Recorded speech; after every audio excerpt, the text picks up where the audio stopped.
war started on a Saturday. Markets were closed. Convenient. The strikes hit Iran. Khamenei dead. Command infrastructure gone.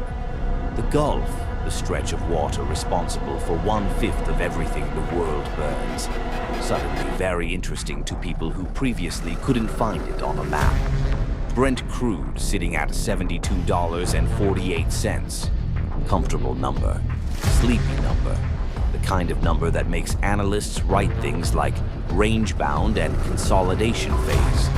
The map on the wall had a red circle on it, 21 nautical miles wide. The order came in at 0200. Nobody slept. Nobody was going to sleep. The kind of room where everyone already knows what's about to happen, and nobody says it out loud. The trade was always here. You fools were looking at the wrong map.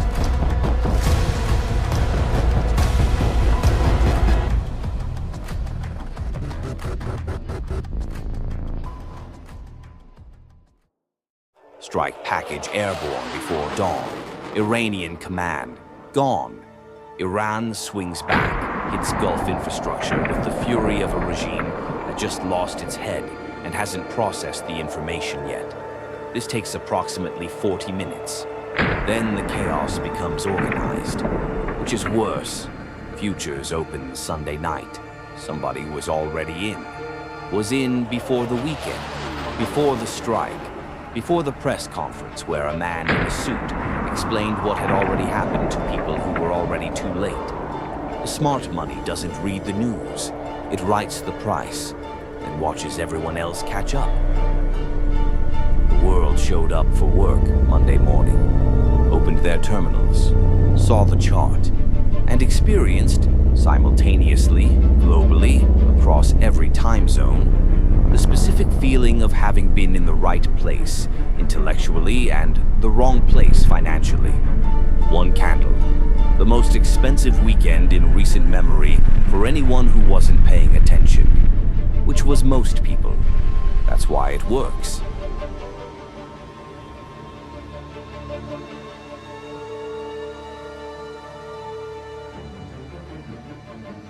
Iran closed the strait.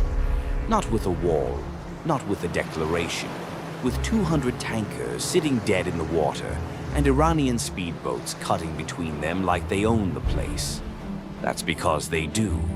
20 million barrels a day, Kuwait, Iraq, Saudi, Qatar, all of it going precisely nowhere. Supply fell off a damn cliff. Demand swelled against the rocks like an unstoppable wave. 6.7 million barrels a day gone. 10 million 4 days later.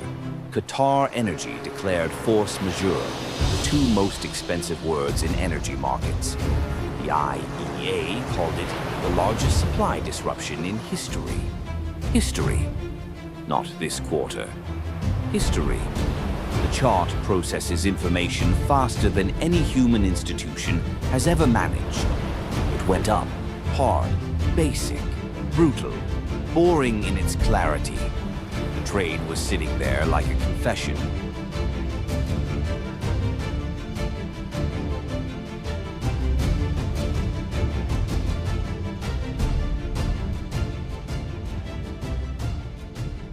Karg Island.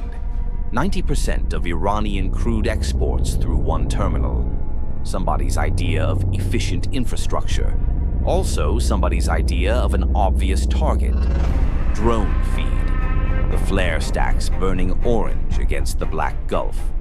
They always burn, nature of the thing, but tonight burning differently. The kind of differently that adds $10 to the barrel price before the smoke clears. The reticle locks. The chart doesn't need to see what happens next. It already knows. $10 a barrel. No sentiment, no editorial, no analyst note. Just the brutal mechanics of supply and demand.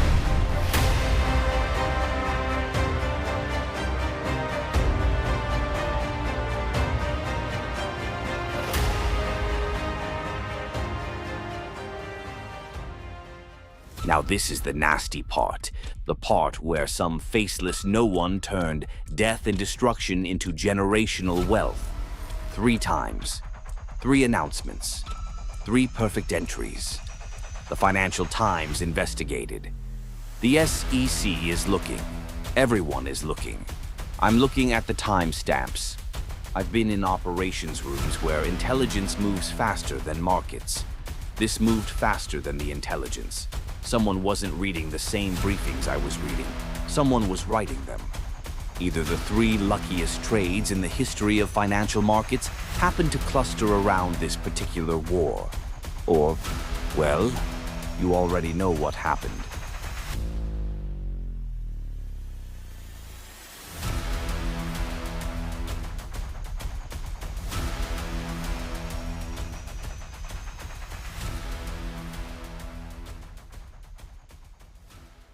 Ceasefire.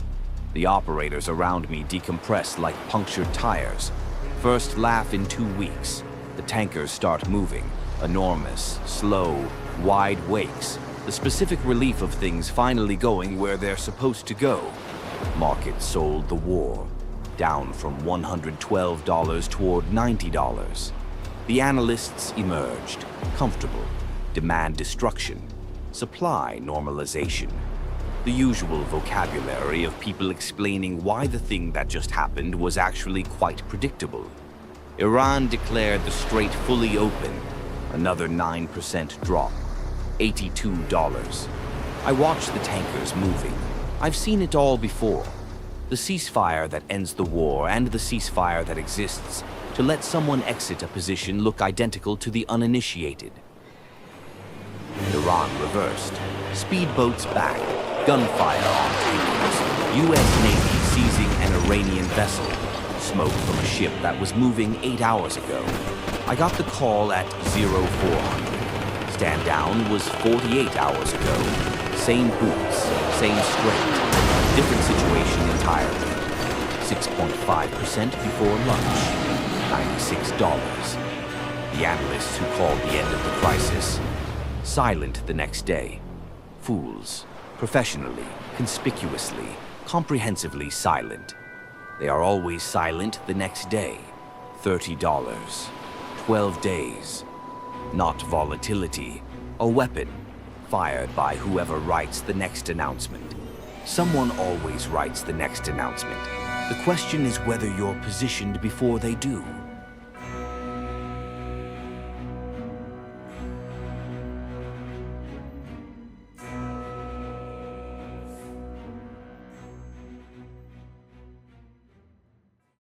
Gulf below. Tankers still anchored, still waiting. Ceasefire expiring.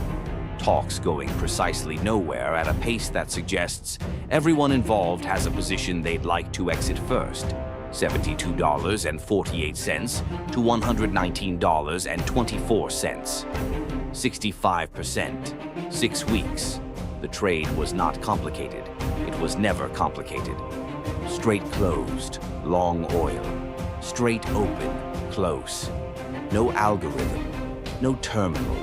No analyst with a 12-page note and a price target that was wrong 3 times before it was accidentally right.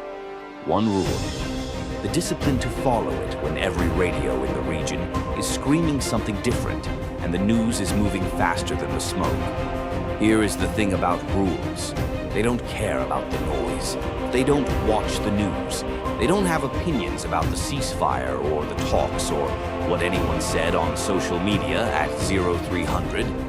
They just tell you what to do. And then they wait to see if you'll do it. Most people don't. That's why most of you missed 65%.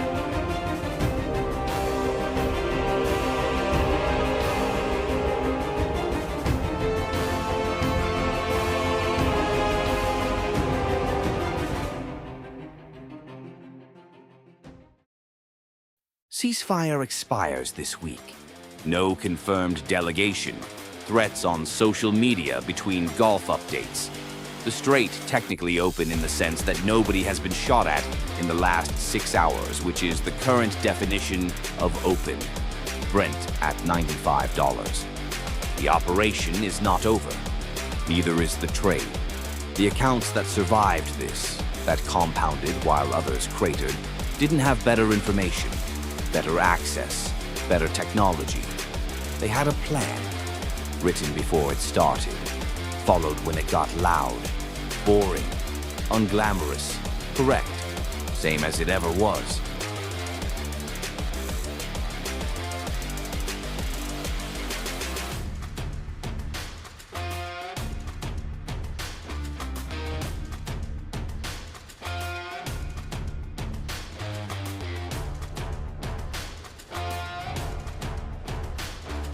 Stay small, stay disciplined, and for God's sake, stay liquid. Gonzo out.